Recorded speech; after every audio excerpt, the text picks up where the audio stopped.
Rain. Rain. Hinihintay talaga kita. Kailangan natin mag-usap. Bakit, kuya? Tatanungin mo na naman ba ako saan ako nagpunta? Kung nakipagkita ako sa boyfriend ko? Rain. Oo, kuya. Aminin ko. Pinuntahan ko siya. Kahit na nasa ospital si tatay, pinuntahan ko pa rin siya. Nagpaliwanag ako sa kanya sa panggugulo na ginawa mo sa party kagabi. Pinuntahan ko siya. Kasi akala ko matutulungan niya tayo. Na importante ako sa kanya, pero akala ko lang yun, kuya. Rain, naintindihan ko Rain.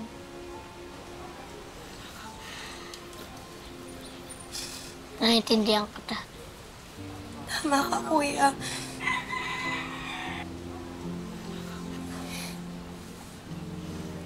Hindi. Nagkamali rin ako.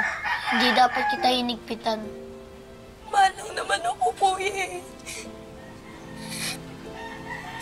Naintindihan kita Rain. Sana. Sana. Pero niloko pa rin niya ako, kuya. Niloko ako ni Joril. Akala ko iba siya. Akala ko iba si Joril, pero hindi. Akala ko totoo na importante ako sa kanya, pero kuya. Sana. Kuya, sumbatan mo ako. Lahat ng masasakit na salita sabihin mo sa akin. Kahit yung nangyari kay tatay, isumbat mo na rin sa akin kasi kuya. Kuya, deserve ko yun. Sana. Wala nang sumbatan. Wala nang masasakit na salita. Sana. Sana na. Lesson sa atin ang nangyari. Lahat tayo nagkakamali. Ang mahalaga, kailangan natin maging matatag. Kailangan nating bumangon ulit.